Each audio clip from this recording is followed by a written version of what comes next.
Good morning, everyone. Thank you very much, Brigadier General, for that starting point. How many of you have not heard of Security Council Resolution 1325 until today?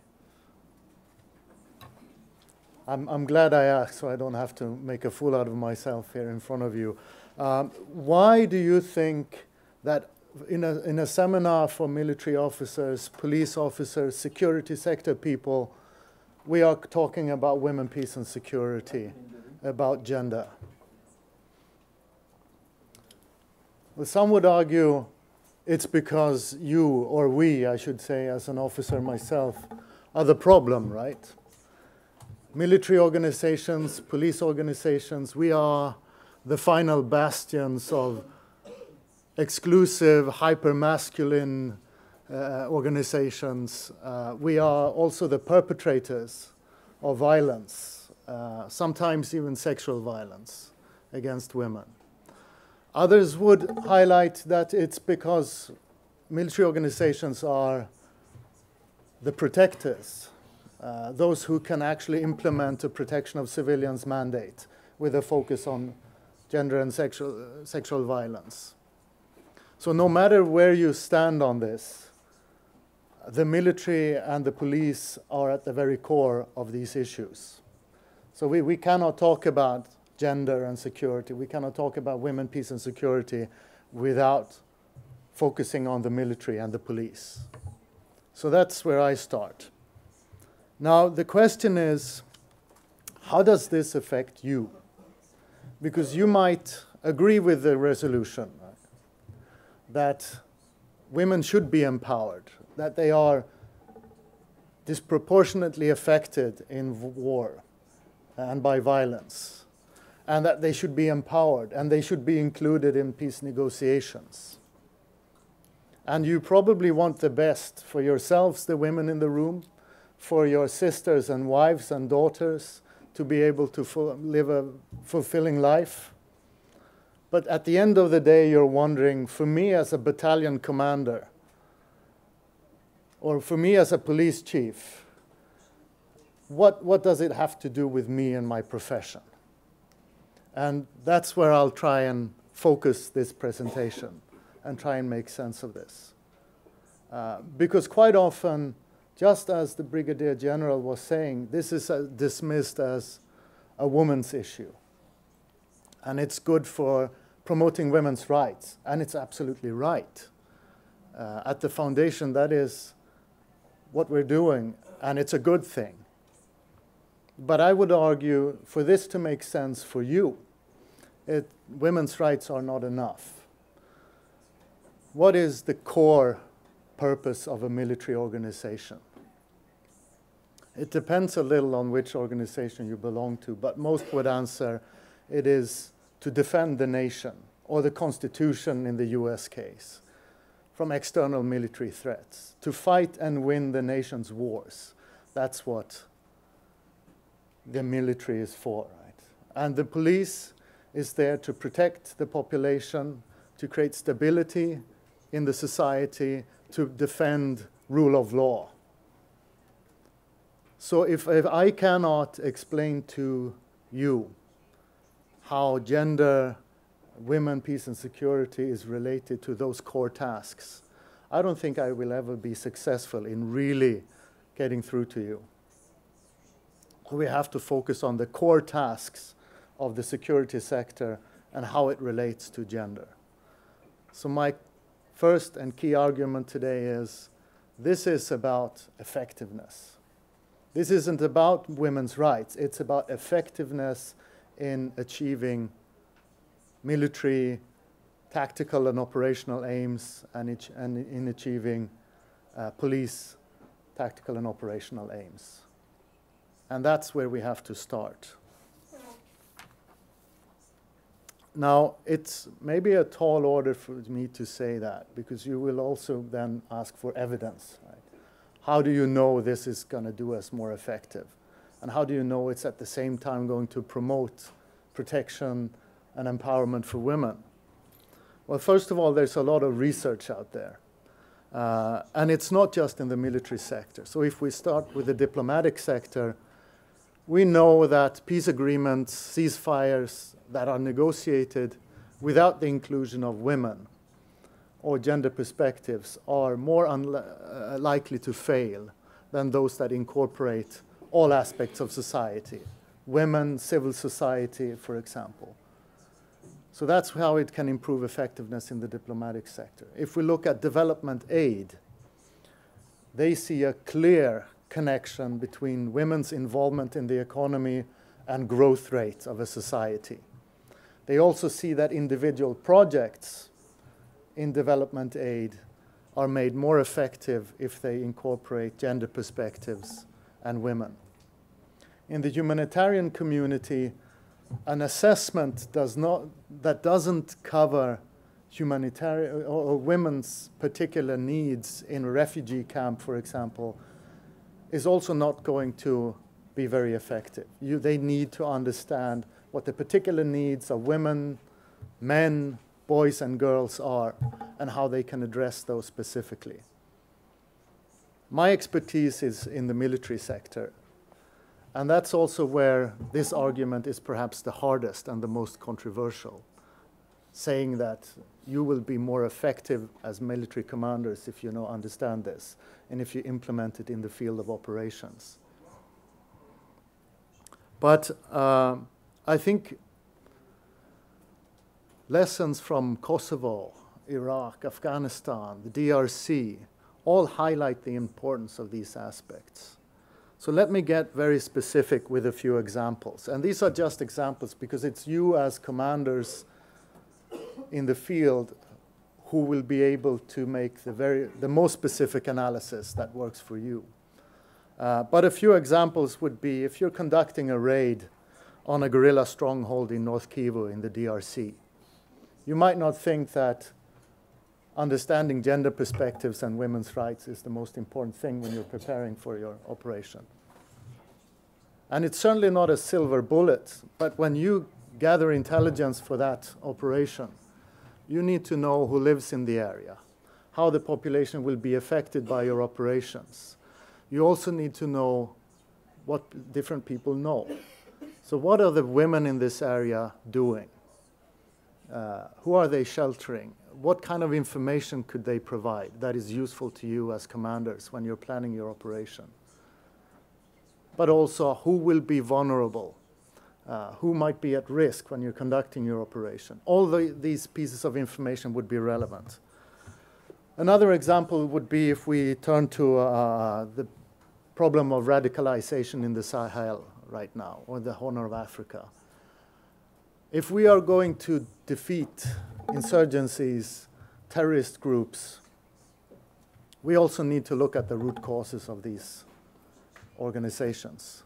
So it's not enough to know where they are and how to defeat them tactically.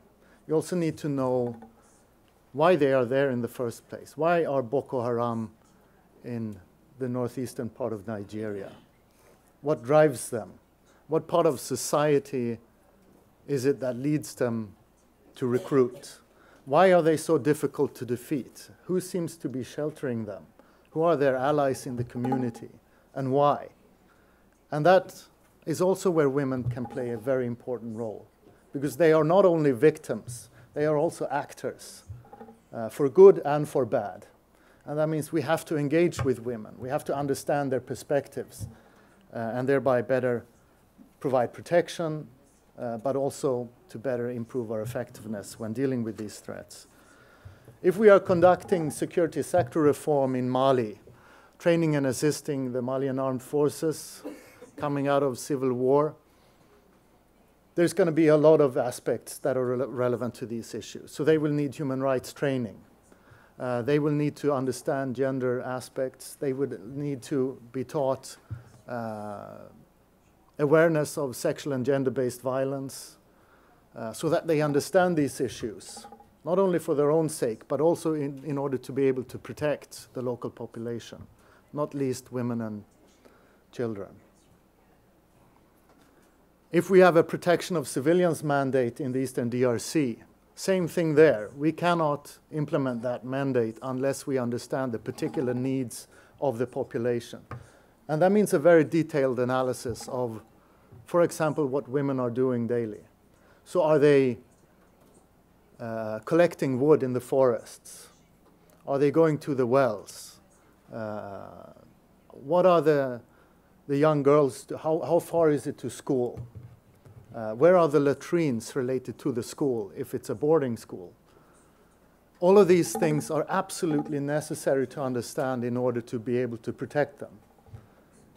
And that means a gender-based analysis that takes the different needs of men and women, boys and girls into account. So this is all relevant to military operations. So if you're with me so far and you say, okay, he has a point, it might be relevant to my operations as a commander. Then the question is, how do we implement this? How can you as leaders promote these values amongst your troops? And I hope some of the talking points I just went through what might be the way to do it. So first of all, exactly where I started, we have to focus on the core tasks of the organization. So if you are a military commander with a particular task, then focus on that particular thing. Don't say, there's a Security Council resolution that tells us to promote women's rights, because that's just not going to work in your organization.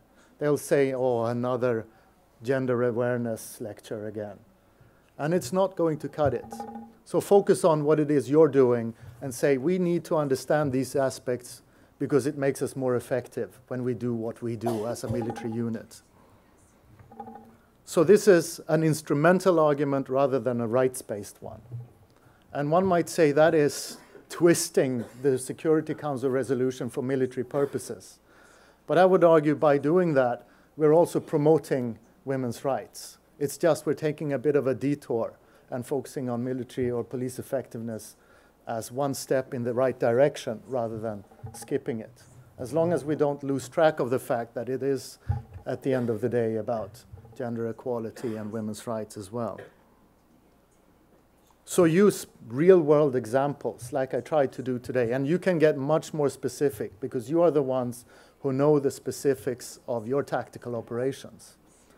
So how can you use these perspectives? And only your imagination is the limitation here when it comes to thinking about how this is relevant to me as a commander and relevant to my unit. Now, another interesting challenge for these arguments is that women and men who are promoting these issues have to work within the existing structures. And those structures would, according to feminists, be described as the patriarchal system. And it's hard to change those organizations when they have for so long worked for different kinds of values.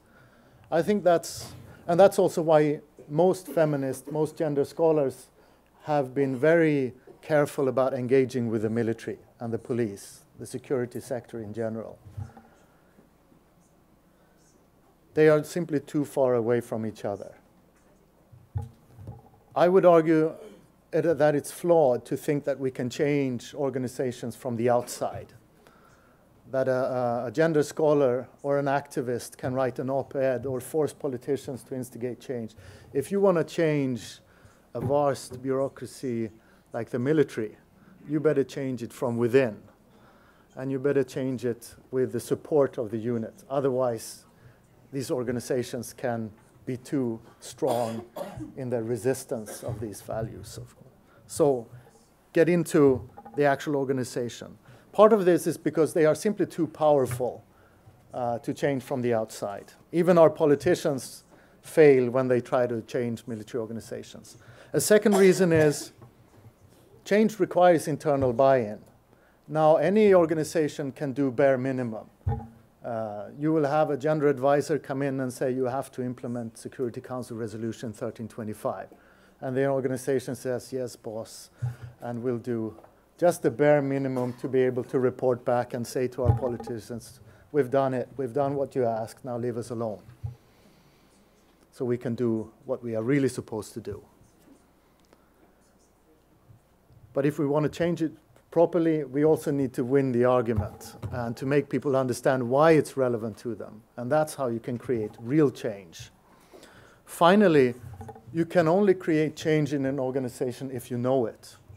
So if you don't understand the structure and the culture of the organization, if you don't respect why the military culture is what it is, because it's supposed to be effective at fighting and winning wars, then you will have a tremendous problem.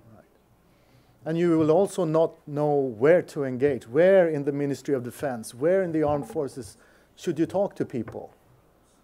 Which documents are the most important? Who are the shakers and the movers in the organization? All of that requires in-depth knowledge of the organization and its culture and its structure. So it's only from within, when you have people on the inside who really know their stuff and who understand the military culture, that's when you can start creating change. I would therefore also say this kind of work requires working from the very core of the organization, right? So this cannot be a human resources issue. From the personnel department, it should also not be a political issue. So in the US system, you probably know there's a separation between the Office of the Secretary of Defense on the one side, and then you have the Joint Staff on the other, who do the military, strategic, and operational issues. And I would argue that this cannot be an Office of the Secretary of Defense issue, or a personnel or human resources issue. This has to be part of the core aspects of the organization, the military chain of command. And those are also the ones running the documents that will have real impact. They are the ones that can give orders to the organizations and to the subordinates rather than an instruction or a memo from the political section of the department. And as you know, working in the field, no one really listens to the political side anyway, right? But when your military commander gives you an order, that's when you listen up, not when you receive a memo from the politicians. Another thing when it comes to these issues, because they are controversial, right? They are not that easy to digest for organizations who have not been working in this field before. And that means we mustn't be too ambitious and say, let's create a revolution. Let's change the entire organization from day one. We need to mainstream gender in every aspect of our operation, in every part of education, recruitment, and training. We have to acknowledge that there's going to be strong resistance from every organization when it comes to changing culture, and especially organizations like ours. And that means we have to be strategic and figure out what we can achieve without creating too much resistance, too much opposition. Not everything is therefore a good kind of change. There might be very willing and ambitious supporters of this who will try to do change everywhere in the organization. But beware, you have to be strategic about this and make sure that where you do work, it's going to have an impact. And at the same time, you're creating ripples on the water that will spread. You also need to combine top-down and bottom-up processes. So where I find support is the strongest is usually at the lower levels of command. Those who have worked in the field and who sort of instinctively feel that, yes, there's something to this. I was operating in this village, and there were all these women, and I didn't quite know how to relate to them. And they didn't want to engage with me as a male military commander. That was a challenge for me. So there's an instinctive feeling that there are things about women, gender perspectives that might be important out there. And you might not be able to put your finger on it specifically, but there's at least some level of understanding from the field that these issues are relevant and important. At the top leadership, not quite as much. They might be doing all the right rhetoric to satisfy the political leadership. but their understanding of issues is usually not quite as good as the lower levels who have worked in the field more recently. So one should use that understanding from the ground in change processes, while at the same time trying to force change from the top. Because it's, at the end of the day, we need the support of the senior commanders who can give orders to the organization. Finally, any kind of change process needs resources. So you can't just say, let's implement Security Council Resolution 1325, let's make our entire organization aware of these issues in order to improve our operations. You also need to add resources to that. You need people. So military organizations are very large. So when you do give an order to implement certain aspects of this, you also need to follow up.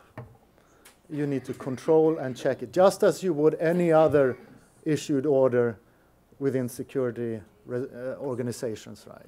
You give an order, and then you don't just leave them alone. You follow up, and you make sure they have understood what you meant. You might sometimes have to direct them in a better direction. They sometimes have to redo it because they didn't quite understand. And that's how you lead, right? You don't just leave it to the organization on its own. And that means you need resources to follow up.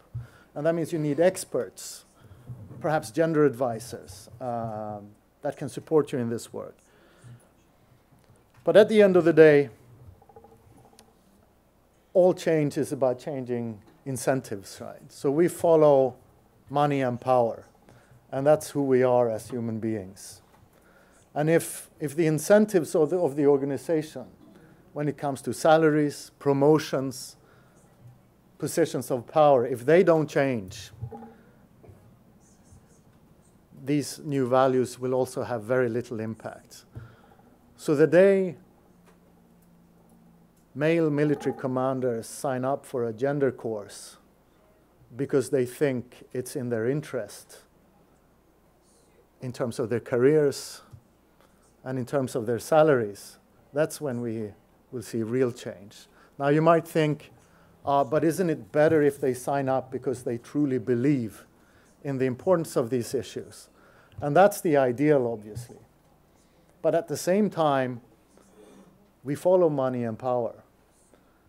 So it might be a much stronger incentive for change if it's rather the other part that I talked about, if they feel that I will get a promotion if I do this right, or I will get an increase of my salary.